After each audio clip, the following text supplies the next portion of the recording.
Introduction: The Nature of the Anxious Mind. In the garden of our consciousness, anxiety grows like wild brambles, thorny, tangled, and consuming. Yet the ancient teachings of Buddhism and Zen offer us not a machete to hack away at these brambles, but the wisdom to understand their nature, and in understanding, to find peace. The Buddha taught that suffering arises from our relationship with reality, not from reality itself.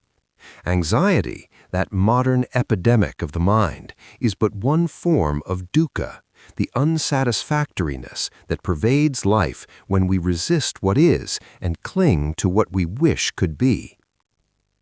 This script is a journey through timeless wisdom. Here you will find stories of old monks and wandering teachers, of emperors and farmers, of moments of sudden awakening and years of patient practice. Each teaching is a doorway, each story a mirror reflecting your own Buddha nature. Let us begin. Part 1.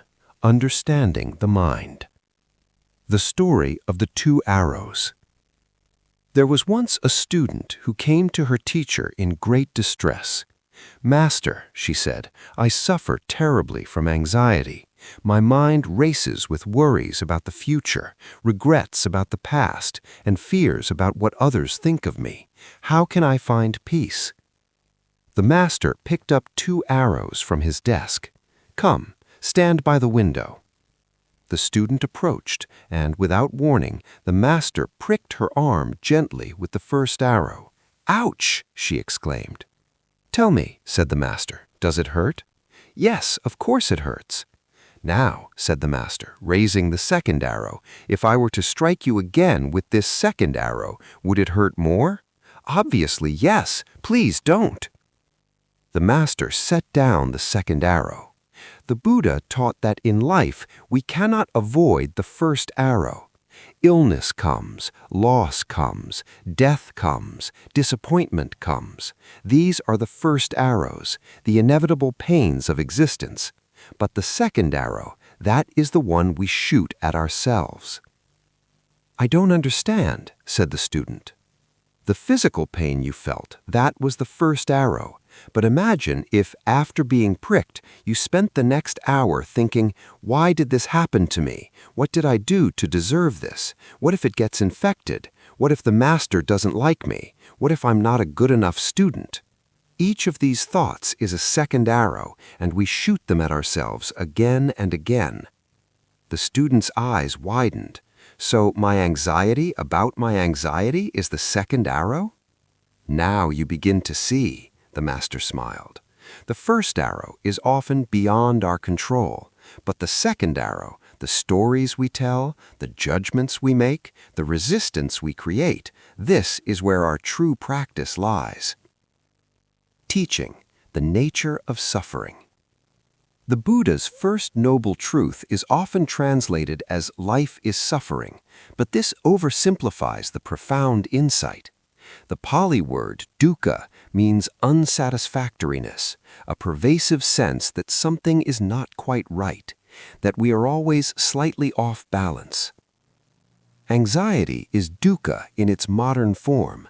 It is the mind's attempt to control the uncontrollable, to find certainty in an uncertain world, to build permanent castles in the sand of impermanence.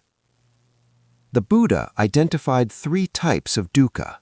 1. Dukkha dukkha, the suffering of suffering, physical and mental pain, the obvious hurts of life. 2. Viparinama dukkha, the suffering of change, the anxiety that comes from knowing that all pleasant things will end, that nothing lasts. 3. Sankhara dukkha, the suffering of conditioned existence, the subtle unease of simply being alive, of having a body and mind subject to endless conditions beyond our control. Anxiety touches all 3. We fear pain, dukkha dukkha. We fear losing what we have, viparinama dukkha. And we feel a vague existential dread about life itself, sankhara dukkha. But here is the profound hope. The Buddha also taught that there is a path to the cessation of suffering, not by eliminating life's challenges, but by transforming our relationship with them. Part 2. The Practice of Presence. The Story of the Monk and the Tiger. Long ago, a monk was walking through a dense forest when he heard a terrible roar.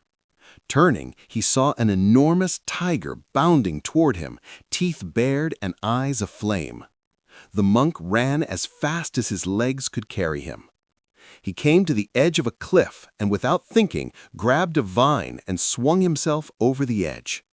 Looking down, he saw another tiger at the bottom of the cliff, looking up at him hungrily. Looking up, he saw the first tiger at the top, swiping at the vine with its massive paws. Then the monk noticed two mice, one white, one black, gnawing at the vine that held him suspended between the two tigers. In that moment, the monk noticed a wild strawberry growing from the cliff face within arm's reach. He plucked it and ate it. How sweet it tasted. Teaching: the power of now. This famous Zen allegory perfectly captures the human condition. The tiger above represents our anxieties about the future, all the terrible things that might happen, the deadlines approaching, the uncertainties looming. The tiger below represents our regrets about the past, our mistakes, our losses, our shame. The white mouse is day, the black mouse is night, and together they represent time gnawing away at our lives. And what does the monk do? He eats the strawberry. This is not denial or foolishness. This is the profound wisdom of presence.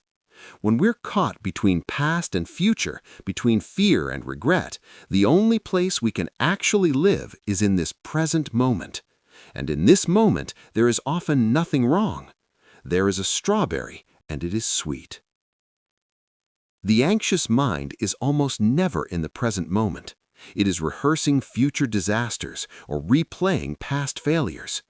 When you feel anxiety rising, ask yourself, what is wrong right now in this very moment? Usually, right now, you are safe. Right now, you are breathing. Right now, there is a world to experience. This is the foundation of mindfulness practice, returning again and again to the present moment, to the breath, to the body, to the immediate sensory experience of being alive. The story of the Zen master's cup. A university professor came to visit a renowned Zen master to learn about Zen. The master served tea. He poured tea into the professor's cup until it was full, then kept pouring. Tea spilled over the sides and onto the professor's lap. "Stop! The cup is full," the professor cried. "No more will go in." "Indeed," said the master, setting down the teapot. "Like this cup, you are full of your own opinions, speculations, and anxieties. How can I show you Zen unless you first empty your cup?" Teaching: beginner's mind. The Zen concept of shoshin, or beginner's mind, is essential for working with anxiety. The anxious mind is an expert at worrying, at catastrophizing, at finding problems where none exist. It has accumulated years of experience in suffering and is reluctant to let go of its expertise. Beginner's mind means approaching each moment with freshness, curiosity, and openness. It means letting go of the stories you tell about yourself. "I'm an anxious person. I'll never be calm. This is just how I am." These stories are the full cup that prevents new wisdom from entering. When you practice beginner's mind with your anxiety, you stop fighting it and start investigating it with genuine interest. Where in my body do I feel this sensation? What is the quality of this feeling? Tight? Fluttering? Heavy? What thoughts are accompanying this feeling? Can I observe this without judgment? The anxious mind says, "I know what this is. It's terrible and it will get worse." Beginner's mind says, "How interesting. What is this really?" Part 3. Impermanence and Change. The story of the master's response. A student came to the Zen master in tears. "Master, I am so anxious about my upcoming examination. What if I fail? What if I disappoint my family? What if I'm not smart enough?" The master was working in the garden. He continued pulling weeds as he spoke. 10 years ago, do you remember what you were anxious about?" The student thought. I suppose I was worried about making friends at school." "And did you make friends?" "Yes, I did." 5 years ago, what worried you?" "I was anxious about whether a certain person would love me." "And?" "We dated for a while, but it ended." "And now?" The student paused. "Now I rarely think about that person at all." The master pulled out a particularly stubborn weed and held it up. "The mind is like a garden. What worries grow there will eventually die, and new worries will grow. This is the nature of the mind. But you, the awareness that watches the garden, you remain. The question is not how to stop the weeds from growing, but whether you will spend your life as a worried gardener or as the peaceful observer." Teaching. Anicca, impermanence. One of the 3 marks of existence in Buddhist teaching is anicca, impermanence. Everything changes, nothing lasts, all conditions are temporary. This truth is both the cause of anxiety and its cure.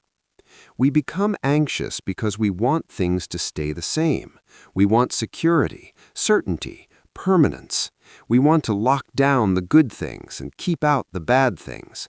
But life is flux, constant change, endless transformation. When we truly understand impermanence, it transforms our relationship with anxiety itself. Your anxiety is impermanent. That tight knot in your stomach, that racing mind, that feeling of dread, it arose and it will pass. You have been anxious before and it passed. You will be anxious again and it will pass. Nothing about anxiety is permanent. Your circumstances are impermanent. Whatever you're worried about will change. The situation will evolve. Your resources will change. You yourself will change. The future you're anxiously trying to control doesn't exist yet and may never exist as you imagine it. You are impermanent. The you that is anxious today is not the same you that will exist tomorrow. Every moment your cells replace themselves, your thoughts change, your understanding deepens. The identity you're defending is as fluid as water. This is not nihilism, it is liberation. When we stop trying to make the impermanent permanent, we can relax into the flow of life. The story of the raft. The Buddha told a parable about a man who needed to cross a river. The man built a raft from branches and vines and successfully crossed to the other shore. Then the Buddha asked, would it be sensible for this man to think, this raft has been very useful to me, I should carry it on my head wherever I go? No, master, said the students. He should leave the raft behind and continue his journey. Just so, said the Buddha, are my teachings. They are a raft to carry you to the other shore, not a burden to carry forever. Even these teachings must be let go in the end. Teaching, non-attachment. The anxious mind is attached to outcomes. It grips tightly to how things should be, how people should act, how life should unfold. Every attachment is a potential source of suffering because life rarely conforms to our wishes. Non-attachment is one of the most misunderstood Buddhist concepts. It does not mean not caring, becoming cold or passive. It means holding your goals lightly. Work toward what you want, but don't make your happiness dependent on achieving it. You can still try hard, you just don't suffer when things don't go as planned. Loving without possessing. Care deeply about people, but but recognize that you cannot control them and they do not exist to fulfill your needs. They are on their own journey. Using without clinging. Enjoy pleasant experiences fully while they last, knowing they will end. Don't spoil the present moment by anxiously trying to make it permanent. Letting go of identity. Stop clutching so tightly to your self-image. You don't have to be the successful one, the smart one, the anxious one, or any fixed identity. You can simply be, moment by moment. The raft teaching reminds us that even our healing practices are temporary means. There may come a day when you no longer need meditation, when anxiety has taught you what you needed to learn, when the raft of Buddhist teachings has served its purpose. That's okay. The teaching itself is not attached to you. Part 4. Compassion and Loving Kindness. The Story of the Farmer and the Horse. There was once a farmer whose horse ran away. His neighbors came and said, "Such bad luck." The farmer replied, "Maybe." The next day, the horse returned, bringing with it 3 wild horses. The neighbors exclaimed, "Such good luck." The farmer replied, "Maybe."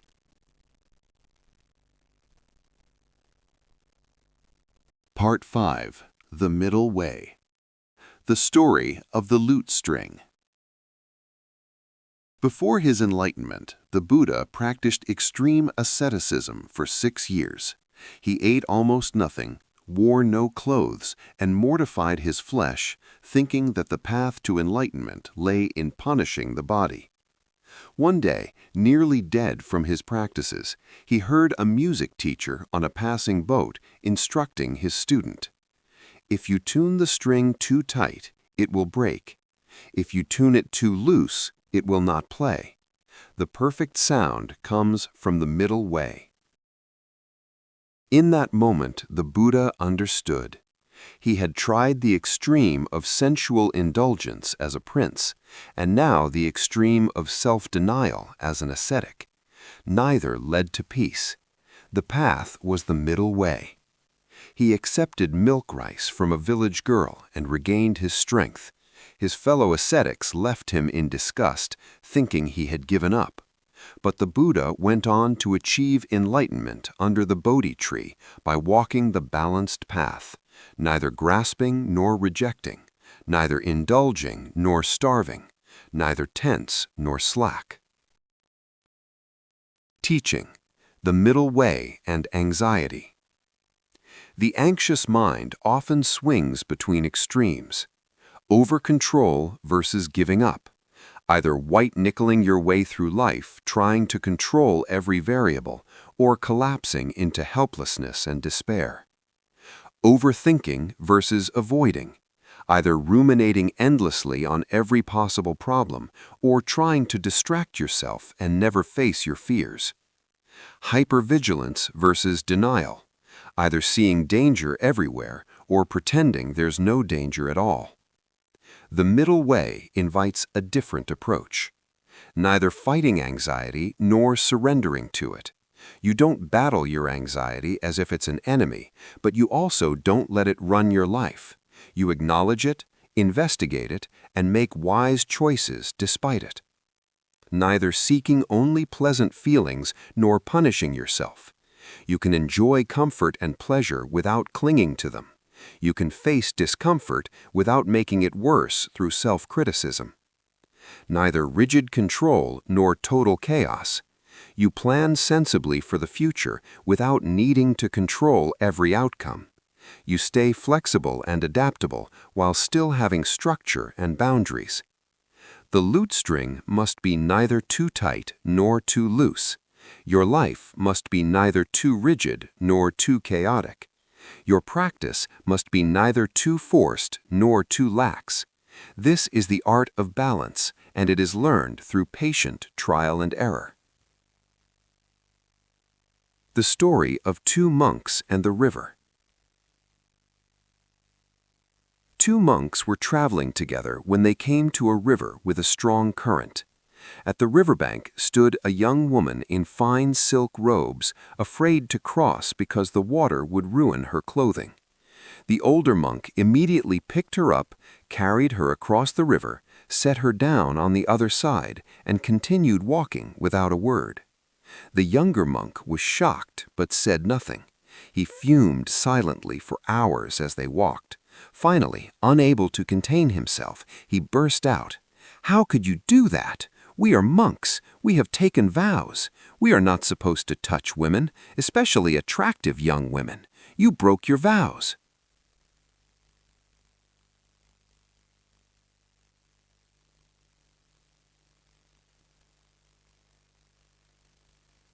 Part 6. Meditation and Mindfulness. The story of the wild bull. A Zen master was asked by a student, "What is meditation?" The master replied, "Have you ever tried to tame a wild bull?" "No, master." If you tie a wild bull to a post, at first it will pull and strain against the rope with all its might. It will exhaust itself trying to break free. But if you keep the bull tied there day after day, gradually it calms down. It stops fighting. Eventually, you can untie it and it will stay near the post of its own accord. It is no longer wild, it is tamed. "Is the mind like the bull?" asked the student. Yes, the post is the breath.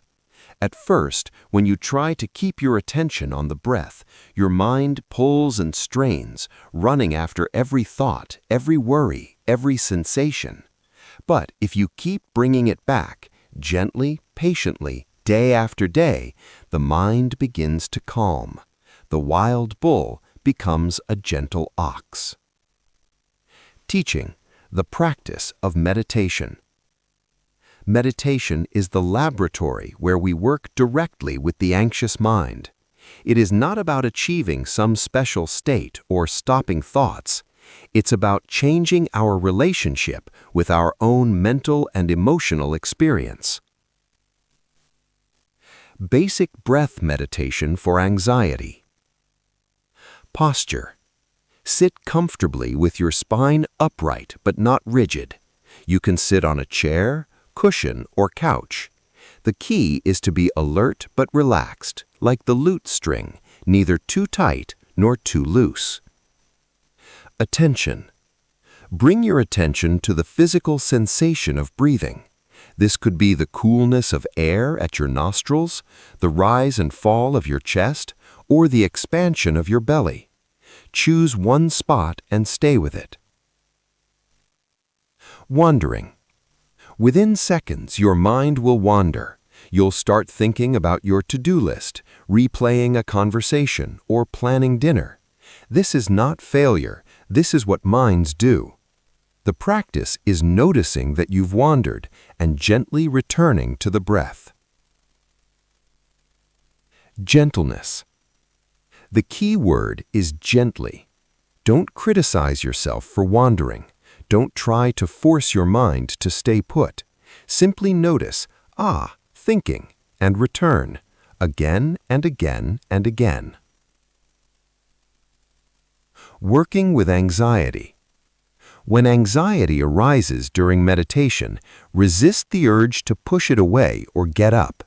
Instead, bring a quality of gentle curiosity to it. Where in my body do I feel this? What does it feel like? Tight? Fluttery? Heavy? Is it constant or does it pulse? Can I breathe with it, around it? You're not trying to make anxiety go away. You're learning to be with it without being controlled by it. The story of the empty boat. A Zen story tells of a man rowing his boat in a foggy lake. Suddenly, another boat looms out of the mist and crashes into him. The man is furious. His boat is damaged. He nearly fell in the water. He starts shouting at the other boat, "Watch where you're going! Are you blind? You idiot!" Then the fog clears slightly and he sees that the other boat is empty. It had broken loose from its mooring and drifted into him. Instantly, his anger vanishes. There's no one to blame. It was just an empty boat on a foggy lake. Teaching. Thoughts as empty boats. The anxious mind is full of boats crashing into you. What if I fail? What if they judge me? What if something terrible happens? Each thought feels solid, important, threatening. But what if these thoughts are empty boats? What if they are just mental events arising and passing with no more substance than clouds in the sky? This is not about dismissing your thoughts or pretending they don't matter. It's about seeing them clearly. A thought is not a fact. Just because you think I'm going to fail doesn't mean you will fail. Your anxious mind produces worst-case scenarios constantly. That's its job. But these scenarios are not predictions. They're just mental static. A thought is not you. You are the awareness that notices thoughts, not the thoughts themselves. When you can observe, I am having an anxious thought, you've already created space between you and the thought. You're watching the empty boat drift by. Part 7. Koans and Paradox. The Story of Mu. A monk asked Master Joshu, "Does a dog have Buddha nature?"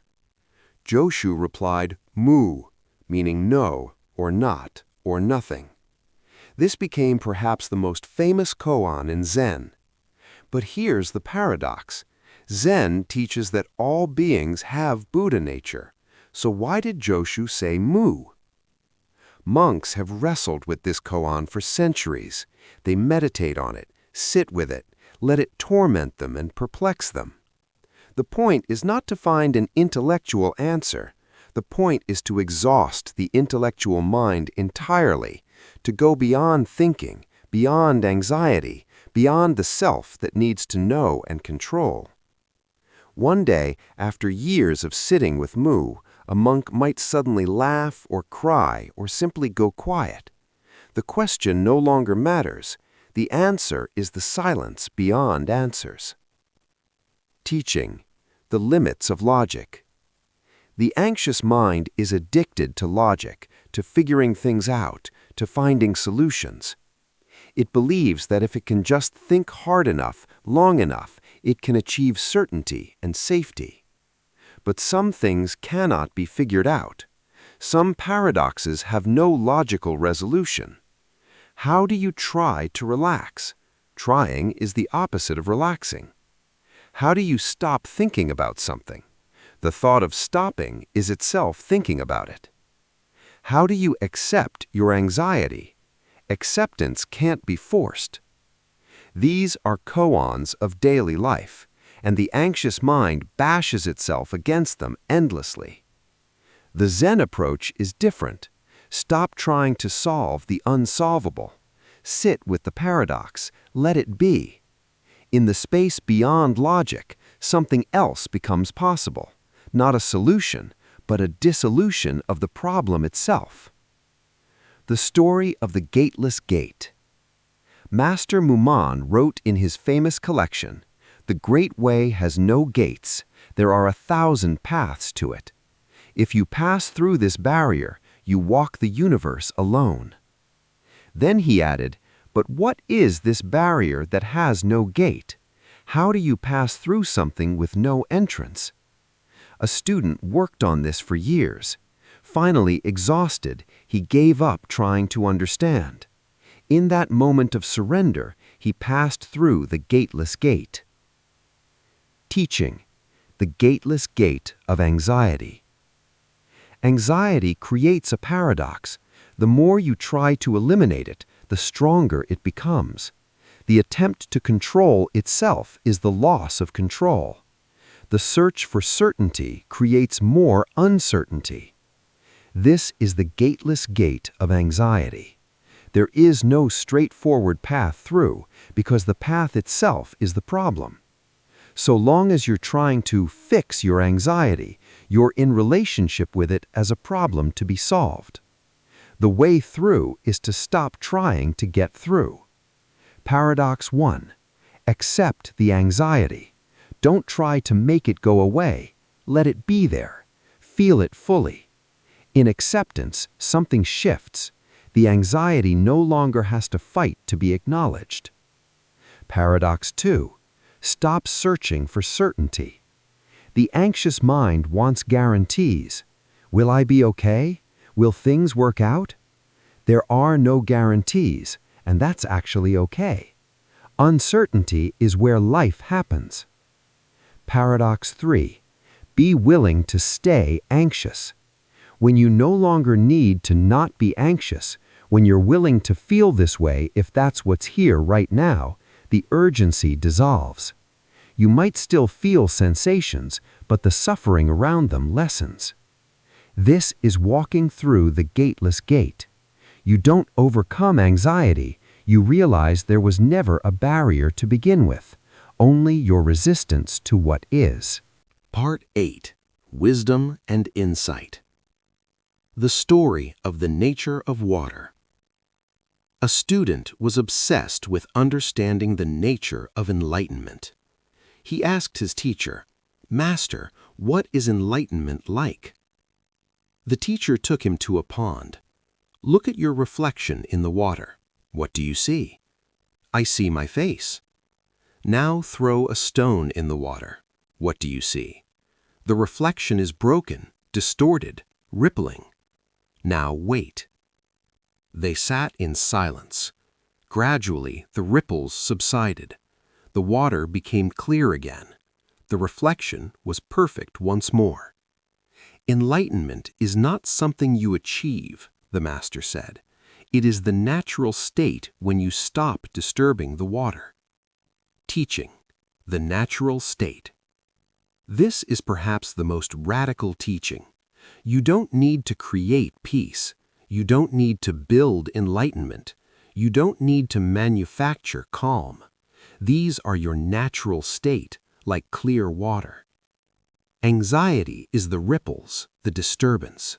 And you, your worried thoughts, your grasping for control, your resistance to what is, you are often the stone creating the ripples. What if you stopped? Not stopped caring, but stopped. Adding anxious thoughts to anxious feelings, fighting what's already here, trying so hard to be different than you are, disturbing the water with endless what-ifs. The water clears by itself. Your mind settles by itself. This is not passivity, it's recognizing the difference between wise effort and useless struggle. Wise effort. I feel anxious. I will sit and breathe. I will be kind to myself. I will do what I can do and let go of what I cannot control. Useless struggle. I shouldn't feel this way. What's wrong with me? I have to make this stop. I can't handle this. One disturbs the water. One allows it to clear. The story of the Buddha's final teaching. When the Buddha was dying, his disciple Ananda wept. "Master, who will teach us when you're gone? What will we do without you?" The Buddha, weak but clear-minded, said, "Ananda, I have taught everything I needed to teach. I have held back nothing. I have given you the tools. Now you must be your own light. Be a lamp unto yourself." His final words were, "All conditioned things are subject to decay. Strive with diligence." Teaching. You are your own refuge. No teaching, no teacher, no technique can save you from yourself. This is not because you're broken, but because you're not actually in need of saving. You're in need of waking up to your own completeness. The anxious mind seeks refuge outside itself, in achievement, in others' approval, in certain outcomes, in feeling states, in having all the answers. If only I could get that job, then I'd relax. If only they'd love me, then I'd be okay. If only I could stop feeling anxious, then life could begin. But the Buddha's teaching is clear. Be your own light. You already have everything you need. This doesn't mean you can't seek help. You shouldn't isolate yourself. You don't need connection or support. You should be able to do everything alone. It means no external condition will finally, permanently fix you. Your okayness doesn't depend on circumstances. You have within you the capacity to meet this moment. Peace is not somewhere else. It's here, in you, waiting to be uncovered. When the Buddha said, "Strive with diligence," he didn't mean striving to become someone else. He meant keep practicing, keep showing up, keep choosing wisdom over reactivity, keep being your own light even when the darkness feels overwhelming. Part 9. Death and Impermanence. The story of Hakuin Zen. When the renowned Zen master Hakuin was a young monk, he was terrified of death. This fear drove him to practice with fierce intensity. He meditated for hours, barely slept, and pushed himself to exhaustion. One day, while begging for alms, he stood at a doorway during the hottest part of summer. A woman inside was chanting a sutra about the impermanence of all things. Suddenly, the sound of her voice, combined with his exhaustion, his fear, and the heat, created a perfect storm. His entire understanding shattered. He realized there was nothing to fear because there was no separate self to die. The Hakuin he'd been trying to preserve was itself empty, just another temporary formation. In that moment of seeing through the illusion of self, he was free. He later wrote, "If you want to understand Zen, you must grasp the fact that there is no self to protect, no self to save, no self to become enlightened." Teaching: the fear beneath anxiety. Why are we anxious? At the root of most anxiety is a fundamental fear, the fear of annihilation, of non-being, of death, literal death, or the 1,000 small deaths of losing face, losing love, losing status, losing control. The anxious mind is trying to protect a self that it imagines is solid, permanent, and under threat. I must survive. I must be okay. I must be safe. But Buddhist philosophy asks, who is this I? When you look for it, you can't find it. Is it your body? That changes every moment, every cell replacing itself. Is it your thoughts? Those are constantly flowing, never the same from moment to moment. Is it your memories? Those are unreliable, constantly being rewritten. Is it your personality? That changes over years, circumstances, moods. What we call I is more like a river than a rock, a constant flow of experiences, sensations, thoughts, and feelings, temporarily organized into a pattern we recognize as me. This is not nihilism. You exist, but not in the way you think. You're not a fixed entity that needs constant defense. You're a process, a verb rather than a noun, a flowing that's already flowing perfectly without your anxious supervision. When Hakuin realized there was no separate self, he wasn't denying his existence. He was seeing through the illusion that had caused his suffering. The fear of death lost its power because the Hakuin that could die was seen to be empty of inherent existence. The story of Ryokan's loss. The beloved Zen poet Ryokan lived simply in a small hut. One day, thieves broke in while he was away and stole everything, which wasn't much, as he owned almost nothing. Ryokan returned to find his hut empty. That night he wrote, "The thief left behind, the moon at my window." Teaching: what can't be stolen. The anxious mind lives in constant fear of loss. What if I lose my job, my relationship, my health, my reputation, my life? And yes, you will lose all of these things eventually. This is not pessimism, it's the first noble truth. All conditioned things are subject to decay. Everything you can lose, you will lose.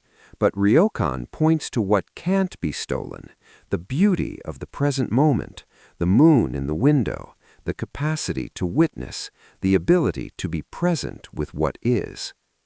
The ungraspable treasure. Your true nature, awareness itself, cannot be stolen, lost, or damaged. Circumstances change, but the capacity to be aware of circumstances remains. The moon shines whether you own a palace or an empty hut. This is not about devaluing what you have or becoming attached to losing everything. It's about recognizing that your deepest peace doesn't depend on keeping everything together. You can care about things without being destroyed when they change. Practice. What in your life can you truly lose? Make a list. Your possessions, your body, your relationships, your achievements, your self-image. Now ask, what remains when all of that is gone? Not nothing. Awareness remains. The witnessing presence that experiences loss remains. This awareness is your true refuge. Part X. Joy and Gratitude. The story of Hote's bag. Hote, the laughing Buddha, wandered from village to village with a large cloth bag. Children loved him because he would give them candies from his bag. Adults would ask him, "What is the meaning of Zen?" He would drop his bag on the ground. "Is that all?" they'd ask. "What comes next?" He would pick up his bag and continue walking, laughing. Teaching, the lightness of being. The anxious mind is carrying heavy bags, bags full of worries, regrets, fears, and what-ifs. Hote's teaching is simple. Drop the bag. Experience the lightness of not carrying everything. But notice he picks the bag back up. He doesn't abandon responsibility or connection. He just doesn't carry it with the weight of anxiety. He carries it lightly, with laughter. This is the paradox of practice. Take life seriously enough to show up fully, but lightly enough not to be crushed by it. The art of lightness. Gratitude practice. The anxious mind focuses on what could go wrong. Gratitude practice shifts attention to what's actually here, right now. That's good. Every morning or evening, name 3 things you're grateful for. Not the same things each day. Find new things. The warmth of coffee, the smile of a stranger, the fact that your heart beats without your conscious effort. This isn't about positive thinking or denying difficulty. It's about balanced perception. The anxious mind sees only threats. Gratitude restores the full picture. Humor. Learn to laugh at your anxious mind, not cruelly, but warmly. "Oh, there it goes again, creating disaster scenarios. How creative." Humor creates distance without denial. Play. Do something for no reason, no goal, no improvement. Draw badly, dance ridiculously, make up songs. Play breaks the anxious mind's seriousness about everything. The story of the monk and the blossoms. A monk was admiring cherry blossoms when a student approached and said, "Master, I understand now that all things are impermanent. These beautiful blossoms will soon fall and die. This makes me so sad." The master replied, "Why add sadness to the blossoms? Can you not simply enjoy them while they're here?" Teaching, this moment is enough. Not every moment is pleasant, not every moment is comfortable, but every moment is complete. It lacks nothing, it requires nothing added to it. Your anxious additions, I shouldn't feel this way. This needs to be different. I can't handle this. These are what create suffering, not the moment itself. Practice. Several times a day, stop and ask, is this moment okay? Not your life, not your future, not your situation, just this moment, right now. Usually, this moment is fine. The coffee is warm, the air is cool, you're breathing. Even if you're experiencing pain or difficulty, this very moment is manageable. This practice doesn't fix your problems, but it breaks the trance of future thinking and past dwelling that anxiety thrives on. Part 11. Living the Teachings. The Story of the Tea Master. In feudal Japan, a wealthy lord hired a tea master to teach him the art of tea ceremony. One day, while they were walking through town, a ronin, a masterless samurai, bumped into the tea master and challenged him to a duel. The tea master, who had no sword training, was terrified. He sought out a famous swordsman and begged, "Please teach me how to die with dignity, as I will surely be killed tomorrow." The swordsman said, "Show me how you serve tea." The tea master prepared tea with complete presence, every movement graceful, every moment full attention. The swordsman watched and then said, "You don't need my teaching. Tomorrow, when you face the ronin, hold your sword exactly as you hold the tea whisk. Give your complete attention to the moment, just as you do in tea ceremony." The next day, the tea master faced the ronin with the same presence he brought to tea. His eyes were calm, his stance balanced, his attention complete. The ronin looked at him and saw someone who had already transcended life and death. The ronin bowed and walked away. Teaching, bringing practice to life. The real test of these teachings is not how well you meditate on your cushion, but how you live your life. Can you bring the same presence to washing dishes that the tea master brought to the tea ceremony? Can you face your daily anxieties with the same equanimity that you cultivate in meditation? These principles of living practice. 1. Everything is practice. Waiting in line, sitting in traffic, having a difficult conversation, these are not interruptions to your spiritual life. They are your spiritual life.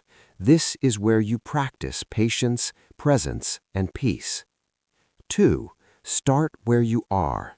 You don't need to be in a monastery or on a retreat.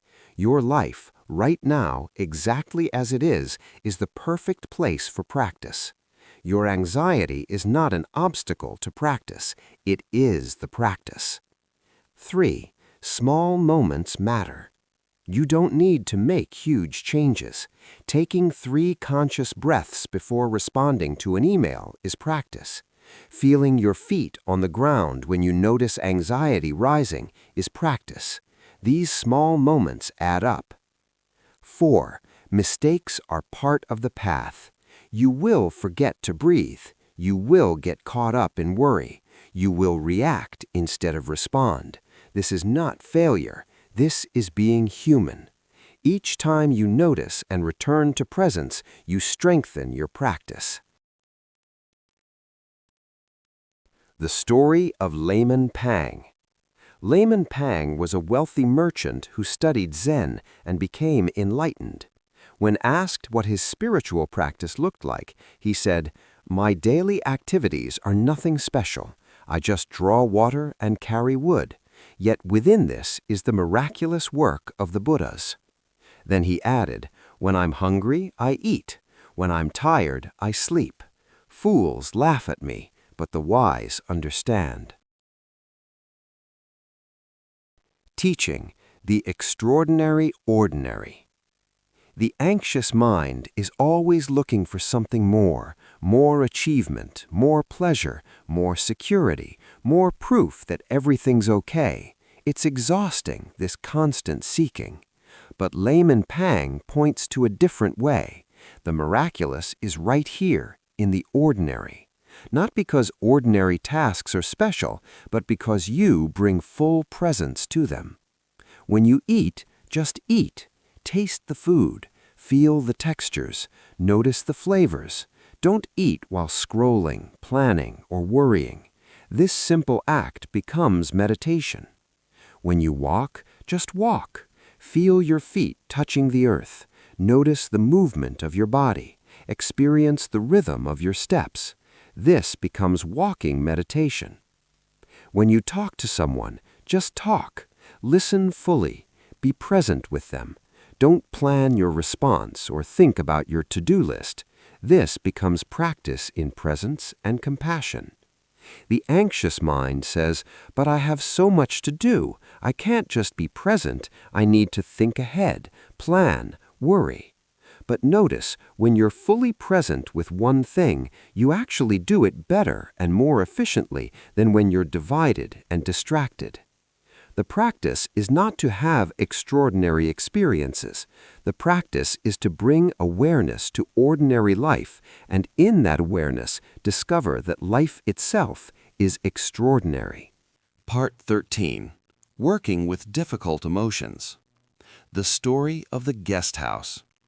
A Sufi teaching, often shared in Zen circles, tells us to treat our mind like a guest house. The guest house. This being human is a guest house. Every morning a new arrival, a joy, a depression, a meanness, some momentary awareness comes as an unexpected visitor. Welcome and entertain them all. Even if they're a crowd of sorrows who violently sweep your house empty of its furniture, still treat each guest honorably. They may be clearing you out for some new delight. The dark thought, the shame, the malice, meet them at the door laughing and invite them in. Be grateful for whoever comes, because each has been sent as a guide from beyond. Teaching. Making room for all of it. The anxious mind has a terrible relationship with difficult emotions. It tries to push them away, suppress them, distract from them, or solve them. This creates a war within yourself, part of you experiencing anxiety, part of you fighting against the anxiety, creating more anxiety about being anxious. The guest house teaching invites a radically different approach. Welcome the anxiety. This doesn't mean you want to feel anxious, you're glad anxiety is here, you invite it to stay forever. It means you stop fighting its presence, you acknowledge it without judgment, you make room for it to be here without letting it control your actions. Practice. Rain. When difficult emotions arise, try this 4-step practice. R. Recognize. Anxiety is here. Simply name what's present without trying to change it. A. Allow. It's okay for this to be here right now. You don't have to like it, just stop fighting it. I. Investigate. Where do I feel this in my body? What is it like? What does it need? Approach with curiosity, not judgment. N. Non-identification. I am not this anxiety. I am the awareness that notices anxiety. Create space between you and the emotion. The story of the woodcutter. There was once a woodcutter who discovered that his axe was dull. His work became harder and harder, taking twice as long to cut half as much wood. He grew frustrated and anxious about meeting his quotas. A passing wise woman saw his struggle and said, "Why don't you sharpen your axe?" The woodcutter snapped, "I don't have time. I'm too busy cutting wood." Teaching. The anxiety paradox. The anxious mind is like the woodcutter, so busy struggling that it won't stop to sharpen the axe. I don't have time to meditate. I'm too anxious. I can't take a break. There's too much to do. I can't slow down. Everything's falling apart. But this is exactly backward. The more anxious you are, the more you need to stop and practice. The busier you feel, the more important it is to find space for stillness. The sharpening practice. When you feel most overwhelmed and anxious, that's precisely when you need to take 3 deep breaths. Just 3. You always have time for 3. Feel your feet on the ground. Name what you're feeling without judgment. And ask yourself, what is truly required of me right now, in this moment? Often you'll find that right now, all that's required is the next small step. Not solving everything, not fixing your entire life, just the next thing. The axe gets sharpened in small moments of awareness throughout the day. Part 14. The Wisdom of Uncertainty.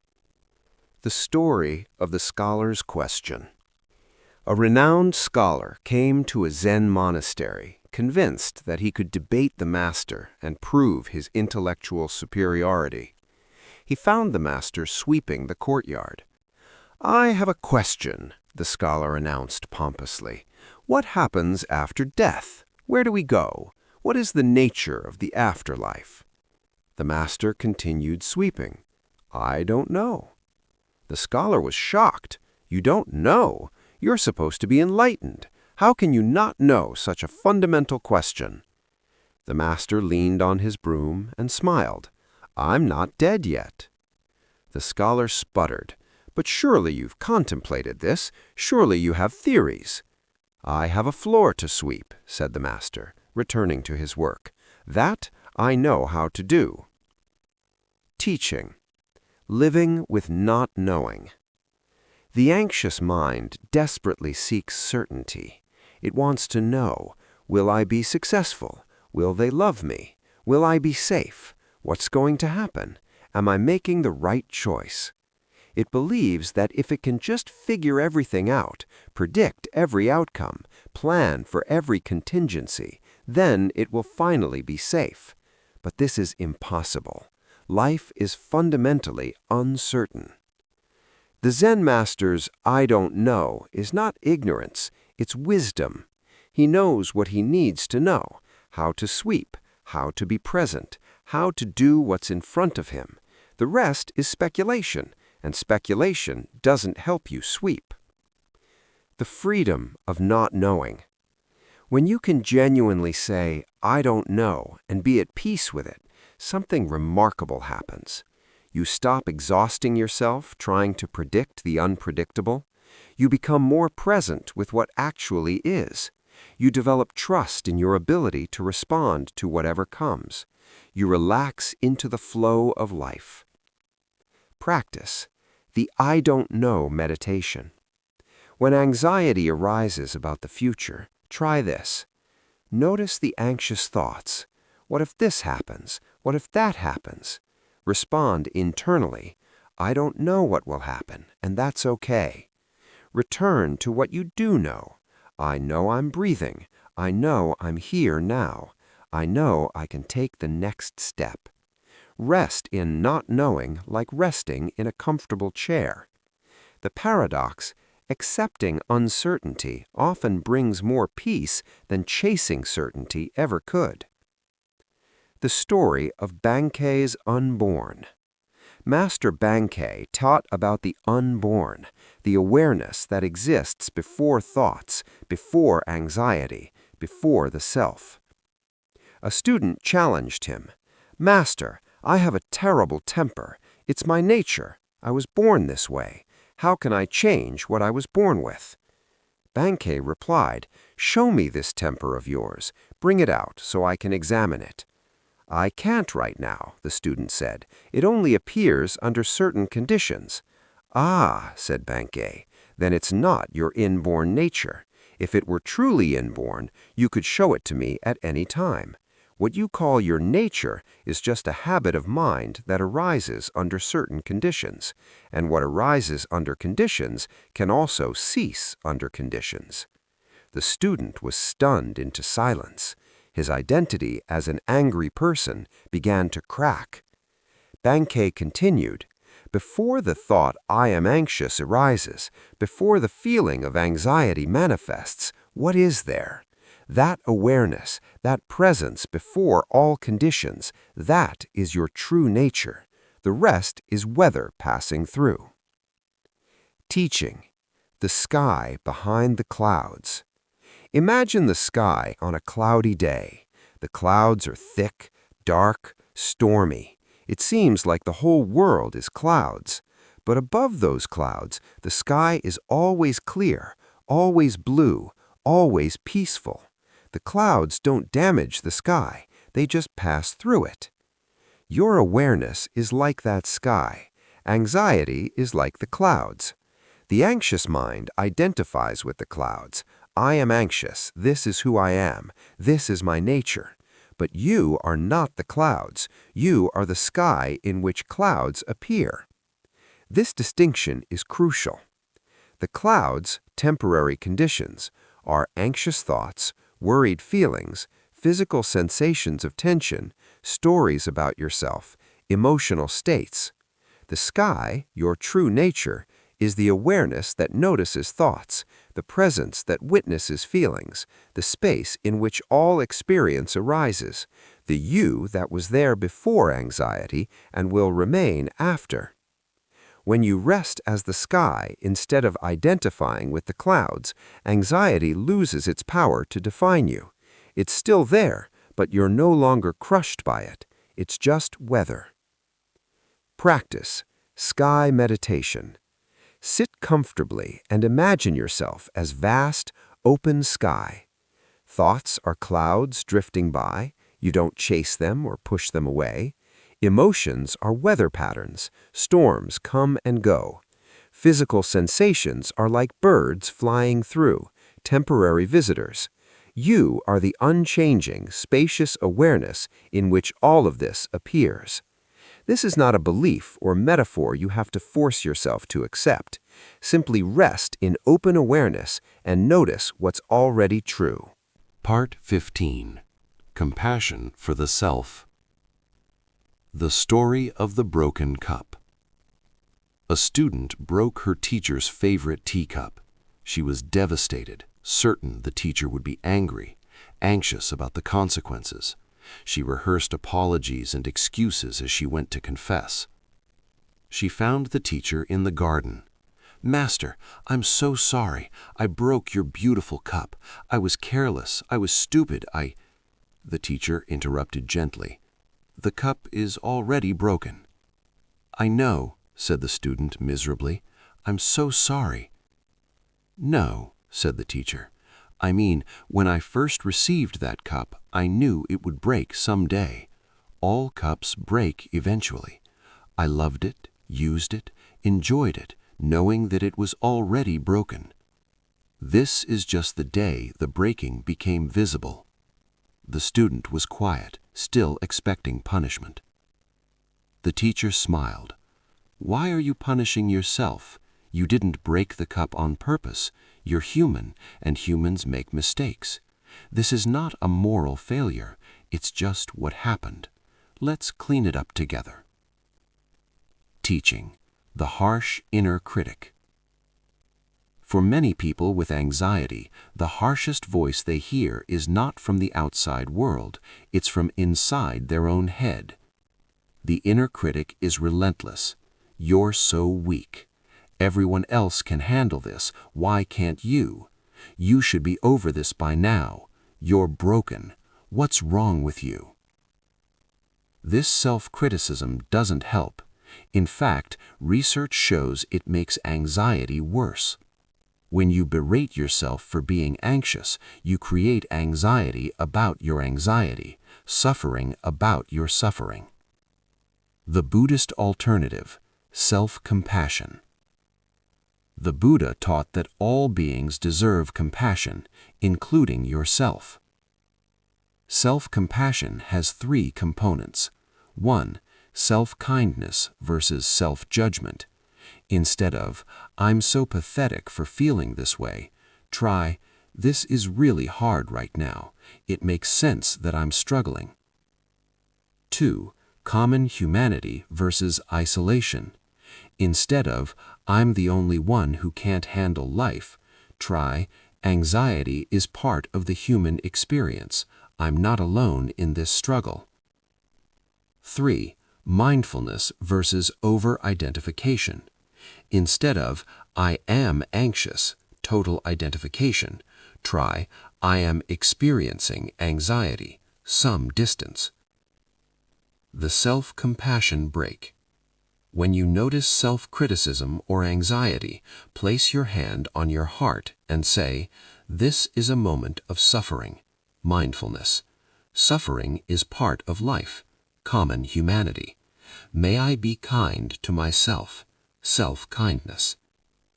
Then add what you need to hear. May I give myself the compassion I need. May I accept myself as I am. May I learn to be patient with my own process. This is not self-indulgence or making excuses. It's treating yourself with the same kindness you'd offer a good friend. The story of the Buddha and Mara. Even after his enlightenment, the Buddha was visited by Mara, the demon of delusion, doubt, and fear. Mara would appear when the Buddha was teaching or meditating, trying to undermine him with doubts and anxieties. But the Buddha never fought Mara. Instead, he would say, "I see you, Mara," and invite him to sit down for tea. He would acknowledge his presence without giving him power. Eventually, Mara would leave, knowing he had been seen but not believed. Teaching. Naming the demon. The anxious mind is like Mara. It shows up uninvited, tries to convince you of terrible things, and won't leave when you fight it. But when you name it, acknowledge it, and don't believe its stories, its power diminishes. The practice of naming. When anxiety arises, try naming it like the Buddha named Mara. I see you, anxiety. Hello, worried mind. Ah, catastrophic thinking is here. This simple act of naming creates space. You're no longer lost in the anxiety. You're the one observing it. The observer can't be the observed. You can even have a relationship with your anxiety like the Buddha had with Mara. Acknowledge it without hostility. Oh, you again. Thank it for trying to protect you. I know you think you're keeping me safe. Set boundaries. I hear you, but I'm not going to believe everything you say. Let it be present without letting it drive. You can sit in the passenger seat, but you're not driving this car. Some people find it helpful to visualize their anxiety as a character, a worried child, an overprotective parent, a dramatic storyteller. When you can see it this way with some humor and distance, it's easier to not take it so seriously. Part 16. Work, Livelihood, and Purpose. The Story of the Stonecutters. 3 stonecutters were working side by side in a quarry. A visitor asked each of them what they were doing. The first stonecutter, looking miserable and anxious, said, "I'm cutting stones. My back hurts, the work is endless, and I worry constantly about making mistakes or being too slow." The second stonecutter, looking focused, said, "I'm earning a living for my family. I need to cut enough stones to feed my children, and I'm always anxious about having enough." The third stonecutter, working with calm attention, said, "I'm building a cathedral. Each stone I cut will be part of something beautiful and lasting. This stone I'm working on now, it's important. It might hold up an arch or be part of a foundation. I give it my full attention." All 3 were doing the same work, but their relationship to the work and their anxiety about it was completely different. Teaching. Right livelihood. The Buddha taught about right livelihood as part of the Eightfold Path. But this doesn't just mean having an ethical job. It means bringing right awareness to whatever work you do. The anxious relationship with work. I'm not good enough. I'll never get it all done. What if I fail? Everyone is better than me. My worth depends on my productivity. The mindful relationship with work. I'm doing what I can in this moment. I'm bringing attention to this task. I'm part of something larger than myself. My worth is not determined by my output. This work is an opportunity to practice presence. The practice of sacred work. Whatever you do for work, whether you love it or tolerate it, try this practice. 1. Before starting, take 3 breaths and set an intention. I will bring my full attention to this task. 2. During work, when your mind wanders to worry or judgment, gently return to the task itself. What are your hands doing? What are you seeing? Can you be fully present with this one thing? 3. With challenges. When difficulties arise, pause. Instead of, "This is terrible," or "I can't handle this," try, "This is challenging, and I'm meeting it as best I can." And 4. After completing, acknowledge what you did, even briefly. "I completed that task. That's enough for now." The third stonecutter wasn't more skilled or working faster. He was bringing meaning and attention to his work. This transformed his experience from anxious drudgery to mindful practice. The story of the Zen cook. In Zen monasteries, the cook, the tenzo, is one of the most respected positions. Dogen, the founder of Soto Zen, wrote an entire manual about cooking as spiritual practice. He taught that the cook should treat each grain of rice, each vegetable, each task with complete attention and care, not because the food is sacred, but because this moment, this act of chopping, stirring, or cleaning is your life. When washing rice, Dogen wrote, see with your eyes, hear with your ears, and understand with your mind. Do not be careless. A student once asked why the head cook, often an enlightened master, would waste his time on such mundane tasks as cooking. Dogen replied, "You think cooking is mundane because you don't understand the nature of reality. Every moment is enlightenment manifesting. Every task is the whole universe expressing itself. The cook who chops vegetables with full attention is practicing the highest teaching." Teaching, the sacredness of small tasks. The anxious mind divides life into important things that you worry about and unimportant things that you rush through to get to the important ones. But this division is false. There are no unimportant moments. The moment you spend washing dishes is your life, just as much as the moment you spend at an important meeting. The moment you spend walking to your car is as much your life as the moment you achieve a goal.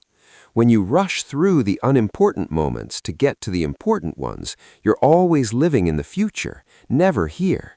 This creates background anxiety, a constant feeling that you should be somewhere else, doing something else. The practice of full attention. Choose one simple daily task, washing dishes, making coffee, brushing your teeth, and commit to doing it with complete attention for 1 week. Notice every sensation, the temperature of water, the sound of bristles, the smell of coffee. Move slowly, deliberately, with care. When your mind wanders to worry or judgment, gently return to the task itself. What are your hands doing? What are you seeing? Can you be fully present with this one thing? This single practice can transform your relationship with your entire day. You're training your mind to be where you are, doing what you're doing, without the constant anxious pull to what's next. Part 17. Relationships and Connection. The story of the monk and his mother. A young monk had abandoned his family to pursue enlightenment. Years later, an older monk asked him, "Have you achieved enlightenment?" Yes, the young monk said proudly. I am free from all attachments. I feel love for all beings equally. Good, said the older monk. Then you love your mother as much as you love a stranger? Yes, neither more nor less. I have transcended personal attachments. The older monk shook his head. You have misunderstood. The Buddha taught compassion, not indifference. Loving all beings equally doesn't mean loving everyone a little bit. It means having a heart so vast that everyone receives what they need. Your mother needed your specific love, and you abandoned her in the name of spiritual superiority. That is not enlightenment. That is avoidance dressed in robes. The young monk's face fell. He had been running from relationship in the name of spirituality. Teaching. The relational nature of being. A common misunderstanding of Buddhist teaching is that detachment means disconnection, that non-attachment means not caring. But the Buddha taught compassion, connection, and loving kindness as core practices. Anxiety in relationships comes from fear of abandonment, need for approval, trying to control others, fear of vulnerability, comparing yourself to others. Believing your worth depends on being loved. Mindful relationship means being present with the person in front of you, loving without needing to possess or control, being vulnerable without being destroyed by rejection, caring deeply while respecting autonomy, accepting others as they are, not as you wish they were. This is the middle way in relationships, neither clinging nor pushing away, neither losing yourself nor isolating yourself.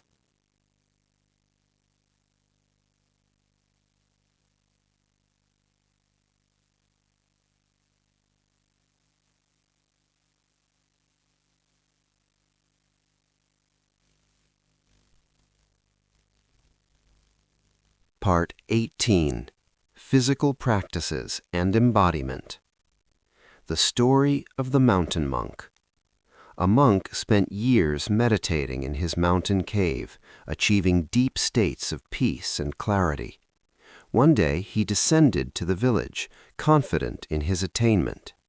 In the crowded market, someone bumped into him roughly. Instantly, the monk felt anger rise. Then a merchant cheated him, and he felt indignation. A child cried loudly, and he felt irritation. By evening, discouraged, the monk climbed back to his cave. He had been peaceful in isolation, but in the world, his reactivity returned immediately. His teacher came to visit and found him dejected. After hearing the story, the teacher laughed. You mistook the peace of isolation for the peace of liberation. True peace doesn't avoid the world, it moves through the world, untouched by its chaos. Then the teacher taught him, You have trained your mind, now train your body. Walk mindfully down the mountain each day. Feel your feet on the earth. Carry water. Chop wood. Engage with the world while staying connected to your body. The body is your anchor to the present moment. Teaching. The wisdom of the body. Modern anxiety often lives in the head, endless thinking, worrying, planning. But your body holds wisdom that the thinking mind cannot access. When you're anxious, your breath becomes shallow and rapid. Your shoulders tense.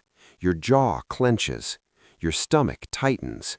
Your hands might shake. Your heart races. These are not just symptoms of anxiety, they are part of the anxiety loop. Your body and mind are not separate, they influence each other continuously.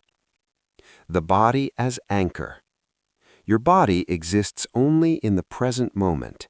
It cannot worry about tomorrow or regret yesterday. It is always here, now.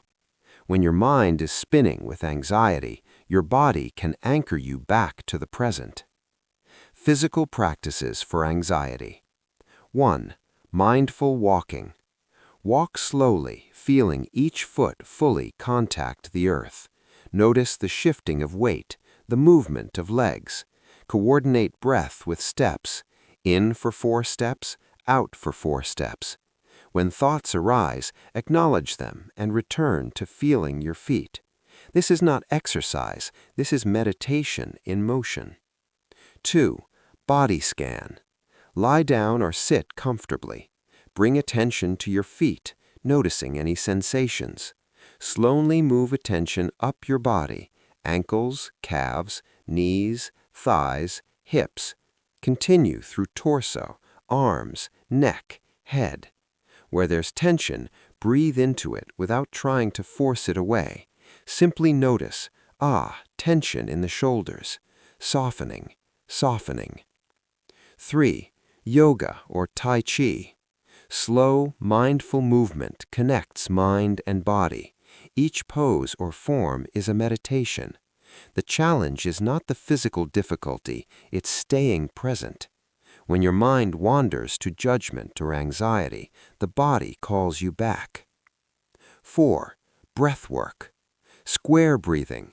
Inhale for 4, hold for 4, exhale for 4, hold for 4. 4, 7, 8 breathing. Inhale for 4, hold for 7, exhale for 8. Alternate nostril breathing. Breathe through one nostril at a time. The specific technique matters less than bringing full attention to breath. 5. Progressive muscle relaxation. Systematically tense and release each muscle group. Tense for 5 seconds, then release and notice the difference. Start with feet, then move up to head. This teaches your body what relaxation feels like. The story of the archer. A master archer could hit any target with perfect precision. A student asked for the secret of his skill. The master said, "When I draw the bow, I am not thinking about the target. I am not thinking about success or failure. I am not thinking about the arrow or the bow. I am the arrow. I am the target. I am the space between. There is no separation, no anxiety about outcome. There is only this moment of drawing, aiming, releasing." "But how do you achieve this state?" asked the student. "By beginning," said the master, "by drawing the bow 10,000 times with full attention. The body learns what the mind cannot teach." Teaching. Embodied presence. The anxious mind is always future-focused. What if I miss? What if I fail? What if it goes wrong? But the body can only act in the present. Athletes call it being in the zone. Musicians call it flow. Zen calls it mushin, no mind. It's the state where thinking stops and pure action happens. You don't have to be an athlete or artist to experience this. You can experience it while cooking with full attention, walking in nature, playing with a child, creating anything with your hands, dancing, swimming, any activity done with complete presence. The practice of embodied awareness. Choose one physical activity today. As you do it, 1. Feel the sensations in your body. 2. Notice your breath. 3. Be aware of movement and sensation. 4. When thoughts arise, acknowledge them, thinking, and return to sensation. 5. Don't judge your performance, just experience the doing. Your body is always here, always now. When your mind is lost in anxious future thinking, your body can guide you home. Part 19. Nature and Simplicity. The Story of the Pine Tree. A student asked Master Joshu, "What is the meaning of Bodhidharma coming from the West?" This is a traditional way of asking about the essence of Zen teaching. Joshu replied, "The cypress tree in the courtyard." The student was confused. "Don't use objects to teach me." Joshu said, "I'm not using objects to teach you." "Then what is the meaning of Bodhidharma coming from the West?"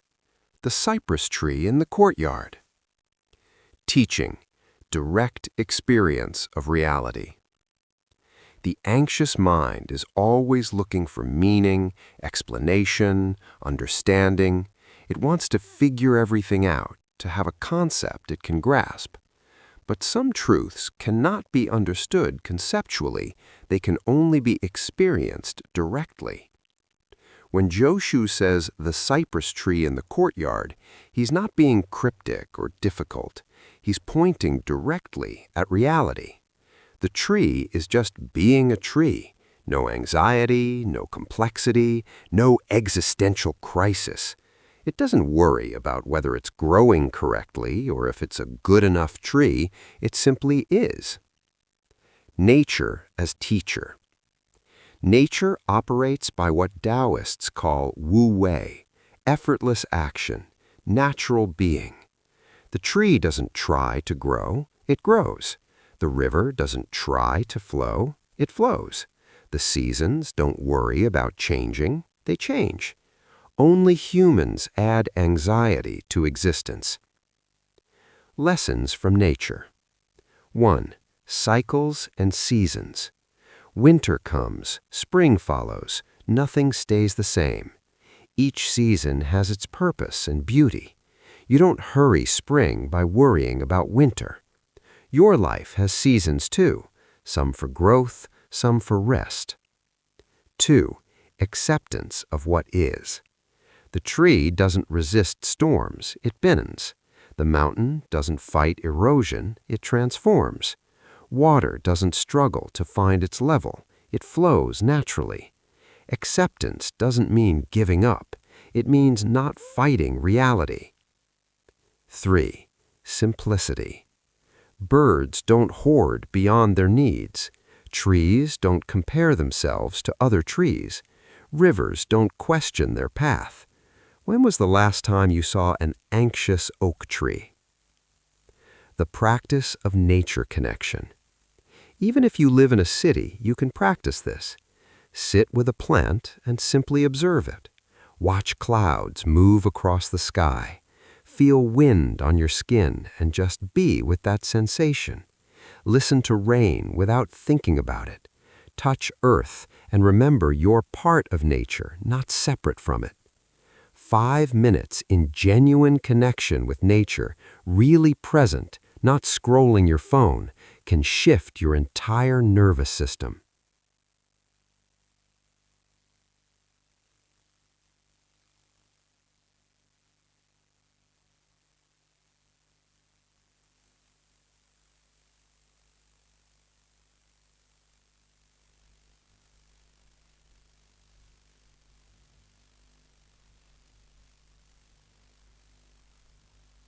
Part 20. Transformation and Growth. The story of the lotus. The Buddha often used the lotus flower as a symbol of enlightenment. The lotus grows in muddy water, but rises to bloom above the surface in pristine beauty. A student once asked, "Master, why doesn't the lotus grow in clear water on dry land? Why must it grow in mud?" The Buddha smiled.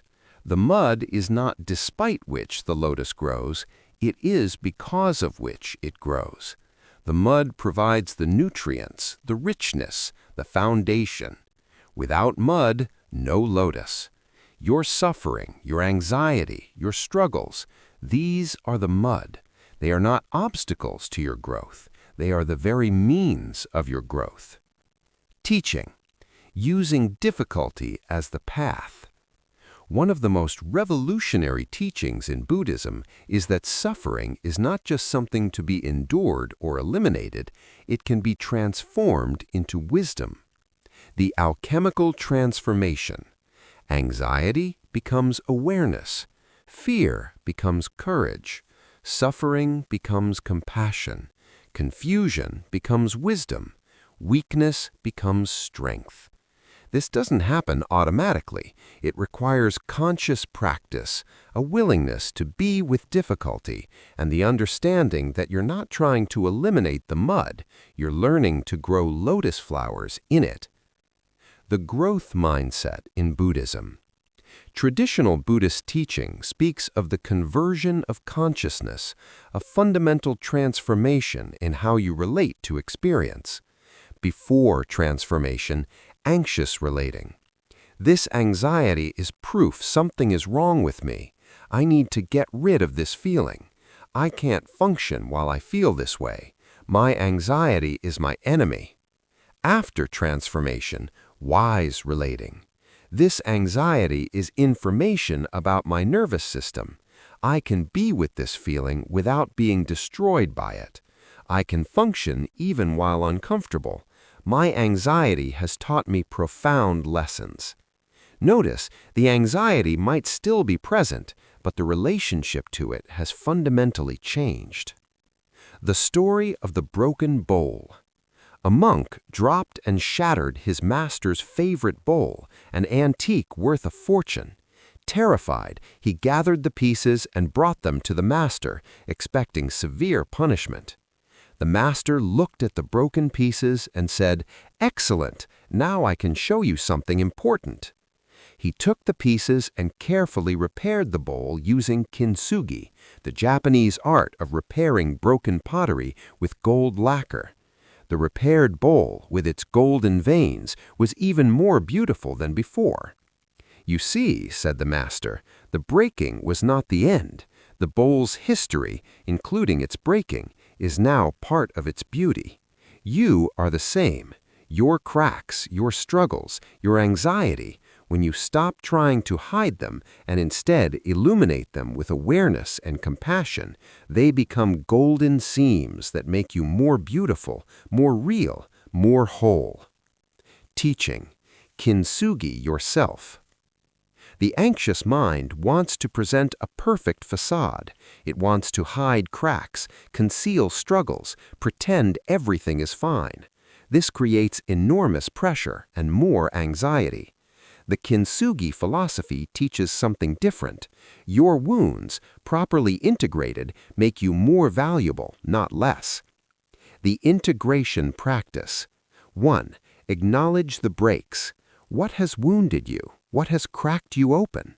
Anxiety itself might be one of these breaks. Name them without shame. 2. Stop hiding.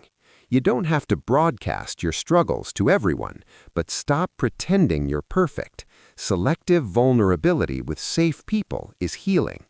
3. Find the gold. What have your struggles taught you? How have they deepened you? The gold is compassion, wisdom, empathy, strength, perspective. 4. Show the seams. Let people see your wholeness, including your cracks. This gives others permission to be human, too. Many people report that their anxiety, as difficult as it's been, has taught them invaluable lessons. Greater compassion for others who struggle, appreciation for moments of peace, understanding of the mind's workings, humility and authenticity, motivation to practice mindfulness, depth and sensitivity. This doesn't mean you should be grateful for anxiety or that it's good. It means that even difficulty can be composted into wisdom. Part 21. The Eternal Return to Now. The Story of the Eternal Present. A student asked his master, "When will I be enlightened? How much longer must I practice?" The master held up his hand. "Do you see my hand?" "Yes." "When do you see it?" "Now." "When will you see it?"